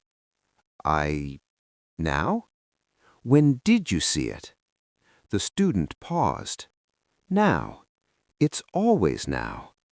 "Yes," said the master. Enlightenment is only ever now. Not because someday you'll have a special experience, but because there is only now. You keep asking when, but when is always now. You're looking for something in the future that can only be found in this moment. Teaching. The only time is now. This bears repeating because the anxious mind so easily forgets it. You cannot be anxious about the present moment. You can only be anxious about the future or regretful about the past. Check right now. What is actually wrong in this precise moment? Not in your life story, not in the future, not with your situation, but right now, in this moment. Usually, right now is okay. You're breathing, you're reading. The immediate sensory experience of this moment is manageable. The practice of returning. Throughout your day, practice returning to now. Morning. I am awake. This is the beginning of a new day. During tasks, I am doing this one thing right now. When anxiety arises, right now, in this moment, I am okay. Transitions. That was then, this is now. Evening. The day is ending. I am here. You will forget. You will get lost in worries and plans. That's fine. The practice is not never leaving now. It's returning to now, again and again, 10,000 times a day if necessary. Each return is the practice. Each return is awakening. The final story. The raft returns. Remember the Buddha's teaching about the raft? The teaching that carried you across the water, that brought you from the shore of suffering to the shore of peace? There's a lesser-known continuation of that teaching. After crossing the river, after leaving the raft behind, after walking on solid ground for many years, the practitioner returns to the riverbank. They see others struggling to cross, drowning in anxiety, grasping for safety. And what does the practitioner do? They build a new raft. They help others cross. They share what they've learned, knowing that each person must make their own crossing, but also knowing that guidance, companionship, and teaching can make the journey less lonely. This is the Bodhisattva path, the path of the one who helps others awaken. Teaching. From personal peace to universal compassion. The journey with anxiety begins very personally. I need help. I'm suffering. I need peace. This is natural and appropriate. But as you practice, as you learn to work with your own anxious mind, something interesting happens. Your heart opens to others' suffering. You recognize yourself in everyone who struggles. The mother worrying about her children? You know that worry. The student anxious about exams? You understand that fear. The employee worried about job security? You felt that uncertainty. Your own suffering, met with awareness and compassion, becomes a bridge to understanding all suffering. The ultimate practice. When you've found some peace with your own anxiety, you can practice this. Just as I wish to be free from suffering, all beings wish to be free from suffering. Just as I deserve peace, all beings deserve peace. May all beings anxious in this moment find relief. May all beings trapped in worry find freedom. May all beings suffering from fear find courage. May all beings be well, be peaceful, be free. This is not bypassing your own needs, it's expanding your circle of compassion to include yourself as one among all beings, all equally deserving of peace. Conclusion. The journey continues. We come to the end of these teachings, but not the end of the journey. The journey with anxiety, with peace, with awakening. This journey has no end. It's not a problem to be solved once and for all. It's a practice to return to again and again. What we've explored. We've journeyed through ancient stories and timeless teachings, the nature of suffering and its causes, the power of present moment awareness, the wisdom of impermanence, the practice of compassion, the middle way between extremes, working with difficult emotions, finding meaning in difficulty, the liberation of not knowing, the sacred in the ordinary, and so much more. But all of these teachings point to one simple truth. You can have a different relationship with your anxiety. Not cured forever, not never anxious again, but a fundamental shift in how you relate to the anxious mind when it arises. The three essential practices. If you remember nothing else from these teachings, remember these three practices. 1. Return to the present moment. When you're anxious, you're not here. Come back. Feel your breath. Feel your feet. Notice what's actually happening right now. This is your anchor. 2. Meet experience with compassion. Don't hate your anxiety. Don't fight yourself. Meet this moment, including the difficulty in it, with kindness. You're not weak for struggling. You're human. 3. Continue practicing. You will forget. You will get caught up in worry. You will fall back into old patterns. This is not failure. It's the path. The practice is beginning again, 10,000 times if necessary. Permission to be human. Before we close, you have permission to still feel anxious sometimes, to have bad days, to forget what you've learned, to need help, to not be perfect, to be exactly where you are. The path doesn't require perfection. It requires showing up, being honest, and trying. The moon in the water. There's a Zen saying, the finger pointing at the moon is not the moon. All of these teachings, these stories, practices, and insights, they're fingers pointing at the moon. They're not the actual experience of peace. They're guides, signposts, rafts for crossing. The real teaching happens in your life, in the moment you pause and take a breath instead of reacting, in the instant you choose compassion over self-criticism, in the space where you let go of needing to control everything, in the quiet recognition that right now you're okay. This is the moon, direct experience, unmediated by concepts or teachings. Your own authority. The Buddha's final teaching was, be a lamp unto yourself.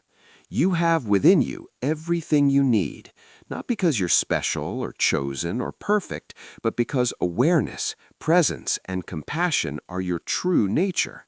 They're not something you create. They're what you discover when you stop obscuring them with endless thinking and worrying.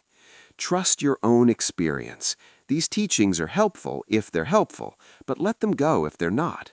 Find what works for you. Experiment. Be curious. You are your own best teacher. The practice is the path. There's no destination where you finally arrive and anxiety never returns. There's only this practice of meeting each moment with awareness and compassion.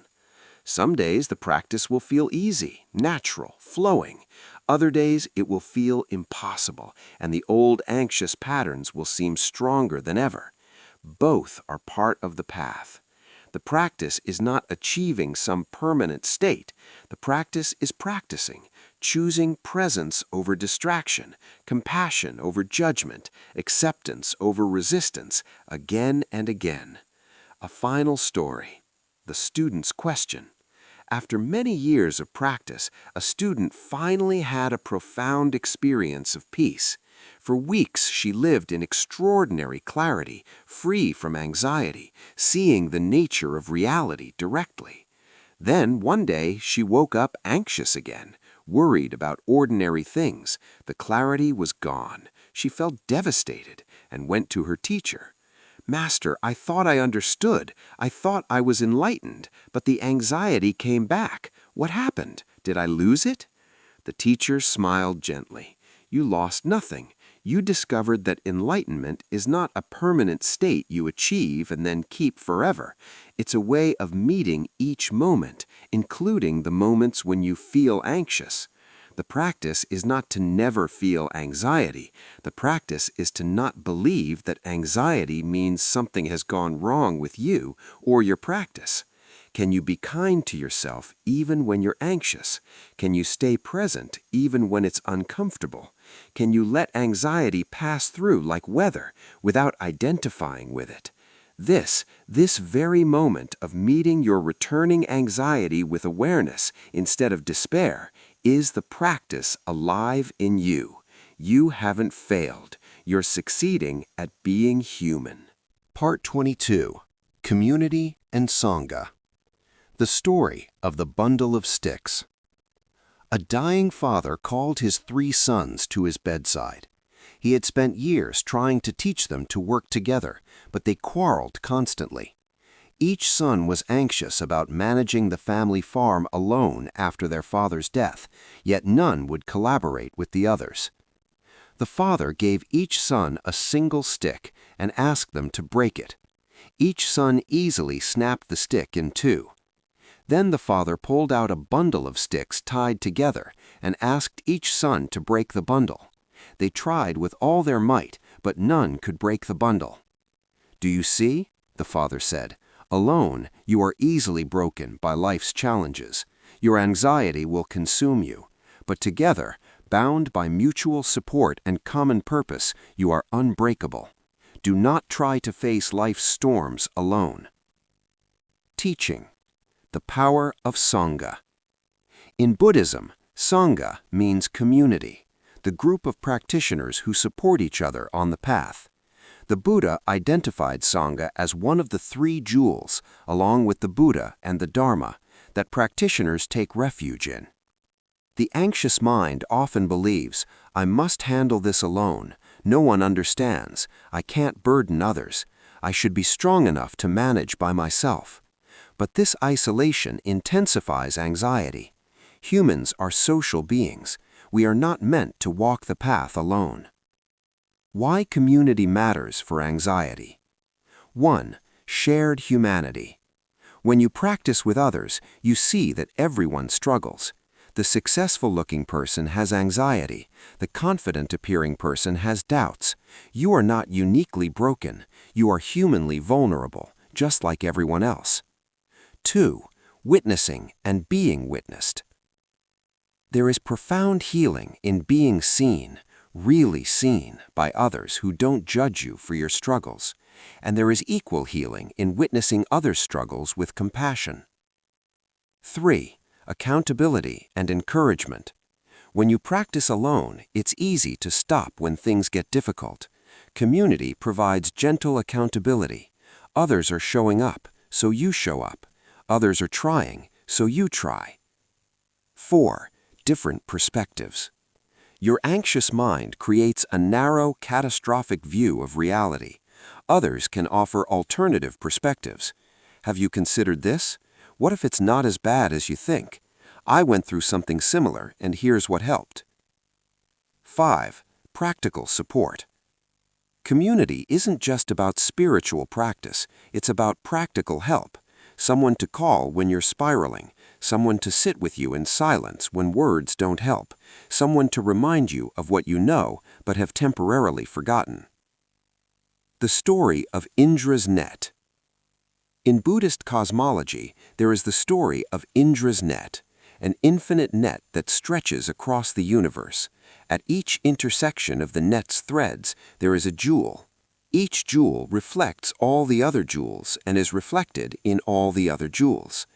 A student asked, "What does this mean?" The teacher replied, "You are a jewel in Indra's net. Everything you do affects the whole net. When you practice, when you find peace, when you meet your anxiety with compassion, you send ripples through the entire net. Others feel it, and when others practice, you feel that too. We are not separate. We are intimately interconnected." Teaching. Interdependence. The Western mind tends toward individualism. I am a separate self, independent, autonomous. But Buddhist teaching points to interdependence. You exist in relation to everything else.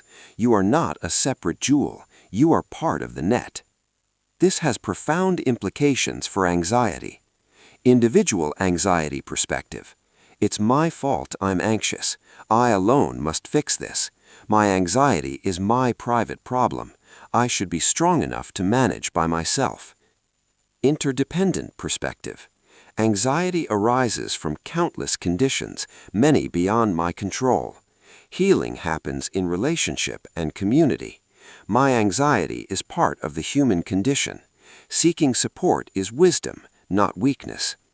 When you stop seeing yourself as an isolated self battling anxiety alone, and instead see yourself as part of an interconnected web where giving and receiving support is natural, anxiety loses some of its grip. The practice of building Sangha. You don't need a formal Buddhist community to experience the power of Sangha. You can create it. 1. Find your people. Look for meditation groups, online or in person. Join anxiety support groups. Connect with people who share your values around mindfulness and growth. Even one friend who understands the path makes a difference. 2. Be vulnerable selectively. You don't have to share your struggles with everyone. Find safe people and gradually share more authentically. Notice how vulnerability often deepens connection. 3. Show up for others. When someone shares their struggle, listen without trying to fix. Share your own experience when appropriate. I've felt that too. Offer presence, not advice. 4. Create rituals together. Meditate together, even virtually. Share Dharma teachings and discuss them. Check in regularly about practice and struggles. 5. Remember, asking for help is practice. The ego wants to be self-sufficient. The wisdom mind knows we need each other. Reaching out when you're struggling is an act of courage, not weakness. The story of the 2 monasteries. There were 2 monasteries on opposite sides of a mountain. One emphasized individual practice, each monk in solitary retreat, seeking enlightenment alone. The other emphasized community, monks practicing together, supporting each other, sharing meals and work. A traveler visited both and asked each abbot which approach leads to enlightenment faster. The first abbot said, solitary practice is pure, no distractions, no compromises, no dependencies. The practitioner faces himself completely. The other abbot said, community practice is complete. We learn compassion through relationship, patience through conflict, generosity through sharing. How can you be enlightened alone when enlightenment includes all beings? Years later, the traveler returned. The solitary monastery had produced a few highly advanced practitioners, but many had given up, crushed by the weight of isolation. The community monastery had produced many solid practitioners of moderate attainment, but few had quit. They supported each other through difficulties. The traveler realized both paths have value, but for most people, the community path is more sustainable. Teaching. The balance of solitude and connection. This isn't about choosing one over the other. It's about finding the balance that works for you. You need solitude for deep meditation and introspection, for developing self-knowledge, for learning to be alone without loneliness, and for building inner resources. You need community for remembering you're not alone, for getting perspective outside your own mind, for giving and receiving support, for practicing relationship as path. The anxious mind often swings between extremes, isolating completely because no one understands, or over-relying on others for reassurance. The middle way, develop your own practice and inner resources, and stay connected to others who support your path. Part 23. Surrender and Trust. The story of the man on the cliff. A man was being chased by a tiger. He ran to the edge of a cliff and began climbing down a vine to escape. Halfway down, he looked up and saw the tiger above, swiping at the vine. He looked down and saw another tiger waiting below. Then he noticed 2 mice, one white, one black, gnawing on the vine he was hanging from. Just then, he saw a wild strawberry growing from the cliff face. He plucked it and ate it. How sweet it tasted. We heard this story before, but now let's look at it from a different angle. A student asked the master, "But why didn't the man on the cliff try to climb back up? Why didn't he fight the tiger? Why didn't he try to find another vine? Why did he just accept his fate?" The master replied, "Did he accept his fate, or did he surrender to the present moment?" He saw clearly he could not go up, could not go down, could not change the situation. So he did the only thing possible. He lived fully in the moment he had. That is not giving up.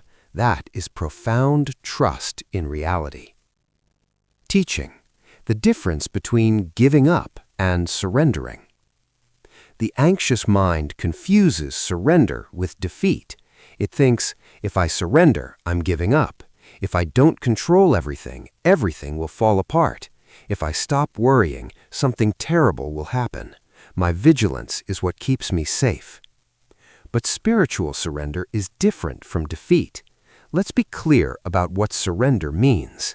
Surrender is not giving up on your goals, becoming passive or lazy, letting people walk all over you, accepting abuse or injustice, stop trying to improve your life, becoming indifferent to outcomes.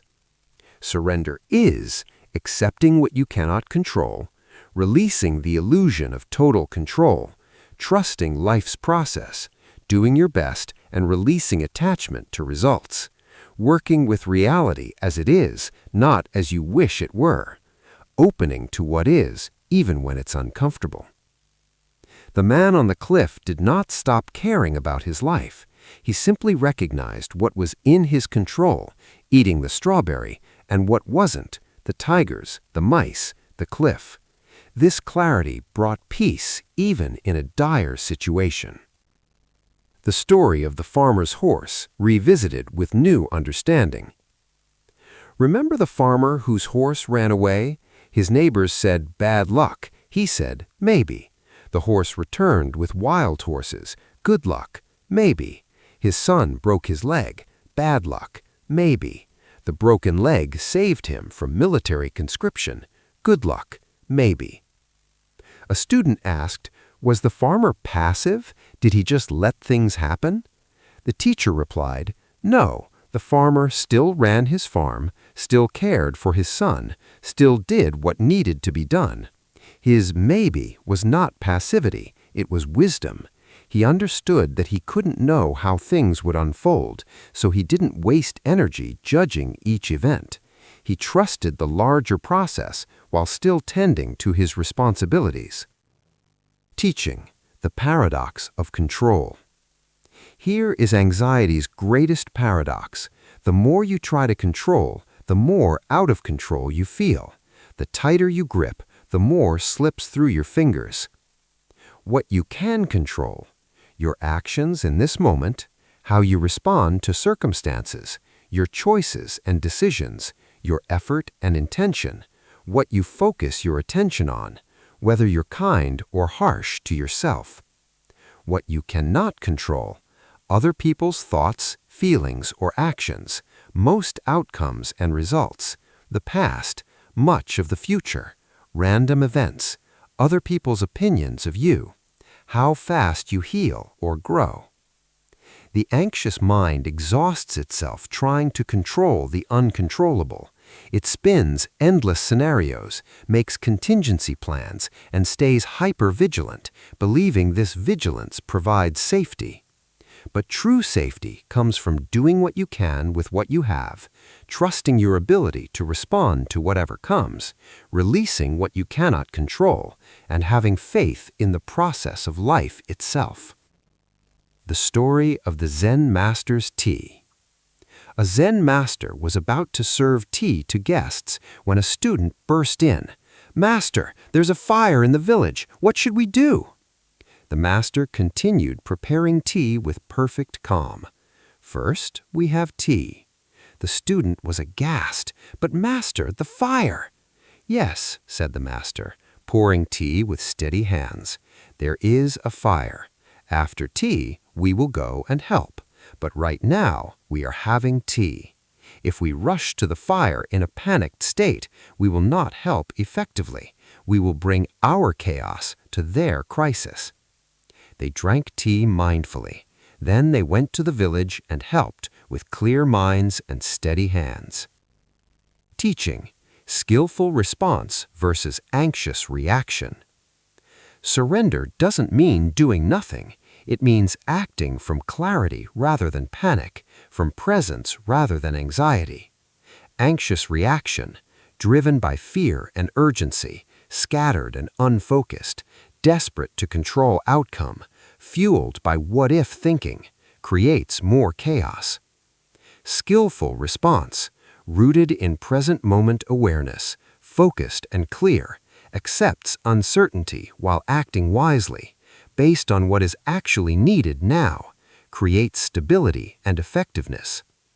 The Zen master knew that rushing wouldn't help, presence would. This is the wisdom of surrender. Trust yourself enough to pause, center, and then act from wisdom rather than panic. The practice of trust. Learning to trust yourself, life, the process when anxiety is screaming that you can't trust anything is advanced practice. Here's how to begin. 1. Trust in small things first. Trust that the sun will rise tomorrow. Trust that you'll take your next breath without thinking about it. Trust that you've handled difficult things before. Build evidence of trustworthiness. 2. Distinguish intuition from anxiety. Intuition is calm, clear, and certain. This isn't right for me. Anxiety is loud, frantic, and uncertain. What if this isn't right, but what if it is? Learn to recognize the difference in your body. 3. Practice releasing small controls. Let someone else decide where to eat. Don't check your phone constantly. Allow a plan to change without panicking. Notice the world doesn't fall apart when you release control. 4. The Serenity Prayer, Buddhist version. Grant me the serenity to accept what I cannot change, the courage to change what I can, and the wisdom to know the difference. 5. Experiment with surrender. Choose one area where you're trying to control too much. Practice, I will do my part and trust the rest. Notice what happens when you release the death grip. The story of floating in water. A swimmer fighting the water will drown. A swimmer who relaxes and trusts the water will float. A teacher took students to a lake. Lie on your back, she instructed. Let the water hold you. Half of the students tensed up, afraid of sinking. They fought the water, and sure enough, they sank. Now try again, the teacher said, but this time trust. The water wants to hold you. Your body is buoyant. You don't have to make it happen, just allow it. Those who relaxed and trusted found themselves floating effortlessly. Your life is like this water, the teacher said. When you fight it with anxiety and control, you sink. When you trust and allow, you float. The water, life itself, is actually supporting you, but you can only feel that support when you stop fighting. Teaching: the universe is not against you. The anxious mind often feels that life is hostile, that disaster lurks around every corner, that you must fight to survive. But what if life is more like water, essentially supportive, but only experienced as such when you trust it? This is not naive, positive thinking. Bad things do happen, challenges arise, but consider, you've survived 100% of your worst days so far. Most of what you've worried about has never happened. Even difficult experiences have often led to growth. You have inner resources you don't recognize until you need them. The universe has delivered you to this moment. You are here, reading this, breathing, alive. Trust doesn't mean believing everything will go your way. It means believing you can handle whatever comes. Closing practice: the surrender breath. When anxiety arises and you feel the urge to control, try this. Inhale, I acknowledge what I cannot control. Exhale. I release it with this breath.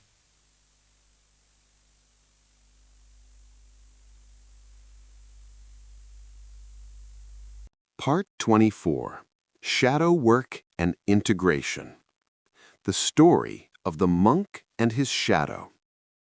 A monk was walking in the bright sun when he noticed his shadow following him. Disturbed, he tried to run away from it. The faster he ran, the more his shadow kept pace. Exhausted, he finally collapsed under a tree. In the shade, his shadow disappeared. An older monk found him there and asked what happened. After hearing the story, the older monk laughed gently. Your shadow is not your enemy. It's part of you. When you run from it in the light, it follows. When you rest in the shade and accept its existence, you can't even see it. This is true of all the parts of yourself you try to reject. Teaching. The parts we reject. The Swiss psychologist Carl Jung wrote about the shadow, the parts of ourselves we deny, reject, or repress. In Buddhist terms, we might call this the unloved parts of self. For people with anxiety, the shadow often contains anger, because you think you should always be calm, selfishness, because you think you should always be giving, weakness, because you think you should be strong, fear, because you think you should be brave, imperfection, because you think you should be flawless, the anxious self itself, because you think you shouldn't be anxious. The paradox: what you resist persists, what you reject grows stronger. The monk running from his shadow made it chase him. The wisdom: what you acknowledge and integrate loses its power to control you from the unconscious. The story of the two wolves, deeper teaching. Remember the story of the two wolves, one representing negative qualities, one positive? The grandfather said, "The one you feed wins." But there's a lesser-known continuation of this teaching. The grandson thought about this for years. Later, he returned to his grandfather and said, "I've been trying to starve the evil wolf, but I'm exhausted. The more I try to deny my anger, fear, and darkness, the more they control me." The grandfather nodded. "I told you which wolf wins, the one you feed, but I didn't tell you that both wolves need to be acknowledged." The dark wolf carries important messages. Anger shows you where boundaries have been crossed. Fear alerts you to danger. Sadness honors loss. Don't try to kill the dark wolf. Transform its energy by understanding its purpose. Feed the light wolf, yes, but don't starve the dark one. Integrate both. Teaching. Befriending your darkness. The anxious mind often fights itself. I shouldn't feel this way. What's wrong with me? Why can't I just be normal? I hate this anxious part of me. But this inner war creates more suffering. The Buddhist approach is different. Befriend all parts of yourself, including the anxious part, the fearful part, the imperfect part. The practice of parts work. 1. Identify the rejected part. What part of yourself do you most reject or judge? My anxiety, my anger, my neediness, my weakness. 2. Give it a voice. Imagine this part could speak. What would it say? Anxiety might say, "I'm trying to protect you from danger." Anger might say, "I'm showing you where you're not being respected." Neediness might say, "I'm reminding you that you need connection." 3. Thank it for its intention. Even if the execution is poor, each part has a positive intention. Thank you, anxiety, for trying to keep me safe. I appreciate your concern. 4. Negotiate a new relationship. I understand you're trying to help, but your current method isn't working. Can we find a better way? I'll listen to your concerns, and you trust me to make wise decisions. 5. Integrate with compassion. You're not my enemy. You're a part of me that needs understanding and compassion. The story of the Zen master's demons. A famous Zen master was known for his peace and equanimity. A student asked, "Master, do you ever experience negative emotions, anger, fear, doubt?" The master replied, "Of course, I have all the same demons you do." The student was shocked, "But then how are you so peaceful?" "Ah," the master said, "I have the same demons, but I've made peace with them. When anger arises, I say, 'Hello, anger, I know you.' When fear comes, I acknowledge it. 'Fear is here. What are you trying to tell me?' I don't reject my demons. I sit with them like old friends. Eventually, they settle down because they've been heard." So enlightenment doesn't mean no longer having negative emotions? Enlightenment means not being controlled by them, not identifying with them, not being afraid of them. They arise, they're acknowledged, they pass, like clouds in the sky of awareness. Teaching, the alchemy of acceptance. Here's what's radical about this teaching. When you fully accept and befriend your anxiety, or any other rejected part, something alchemical happens. The energy that was locked in resistance becomes available for transformation.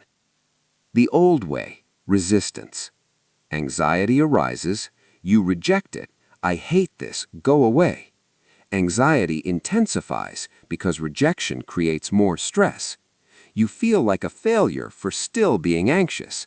More anxiety about your anxiety. Exhaustion from the inner battle. The new way, integration. Anxiety arises, you acknowledge it. "Hello, anxiety, you're here." You get curious. What are you worried about? You respond with compassion. "I understand you're scared. We'll be okay." Anxiety feels heard and begins to settle. You can function even with some anxiety present. Notice, the goal is not to eliminate anxiety. The goal is to change your relationship with it from enemy to understood part of self. The story of Kintsugi revisited with deeper meaning. Remember the story of Kintsugi, the Japanese art of repairing broken pottery with gold? Let's go deeper. The master explained to his student, "We don't use gold to hide the breaks. We use gold to illuminate them.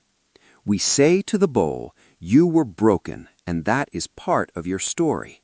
That breaking taught you about fragility and resilience. Those cracks are now the most beautiful part of you.'" "But master," said the student, "shouldn't we try to make the bowl look like it was never broken?" "No," said the master firmly. "That would be a lie. That would be shame. The bowl was broken.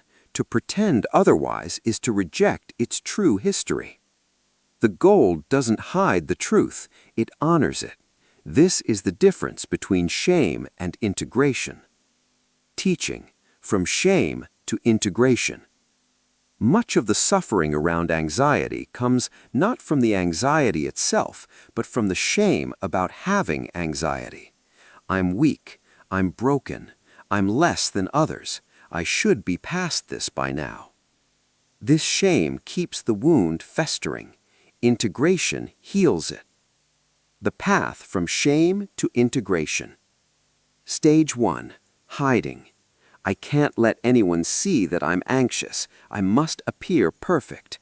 This is exhausting and isolating. Stage 2. Accepting. Okay, I have anxiety. I'm not thrilled about it, but it's here. This brings relief from the hiding, but still sees anxiety as a flaw. Stage 3. Understanding. My anxiety developed for good reasons. It's trying to protect me. It makes sense given my history and neurobiology. This brings self-compassion. Stage 4, integrating. My anxiety is part of my story. It's taught me empathy, depth, mindfulness, and humility. I wouldn't be who I am without this journey. I don't have to be grateful for the suffering, but I can honor how I've grown through it. This brings freedom and wholeness. Stage 5, transforming. Because I've worked with my anxiety, I can now help others with theirs. My wound has become my gift. My struggle has become my strength. This brings meaning and purpose. The practice of parts work. Try this practice when you notice yourself rejecting a part of yourself. 1. Name the rejected part. I'm rejecting my anxiety right now. 2. Locate it in your body. Where do you feel this rejected part? What sensation does it create? 3. Breathe into it. Instead of pushing it away, breathe into the sensation. Make room for it. 4. Ask what it needs. Closing words. May you find moments of peace in the midst of anxiety. May you meet yourself with compassion when you struggle. May you remember that you are not alone in this human experience. May you discover that each moment offers a new beginning. May you trust the process, even when it's difficult. May you know that you are enough, exactly as you are. The anxious mind will arise, this is certain.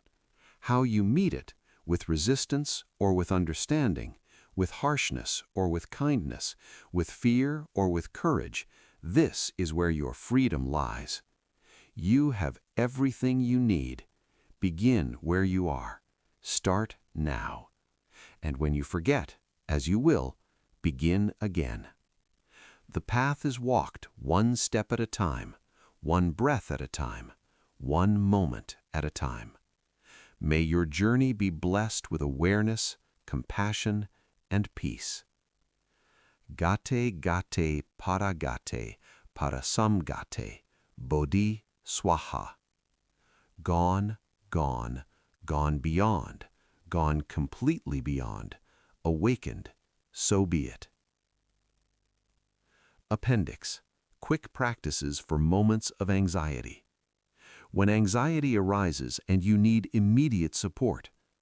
The 5-4-3-2-1 grounding technique. Name 5 things you can see. Name 4 things you can touch. Name 3 things you can hear. Name 2 things you can smell. Name 1 thing you can taste. The 3-breath reset. Breathe in, I am aware of this anxiety.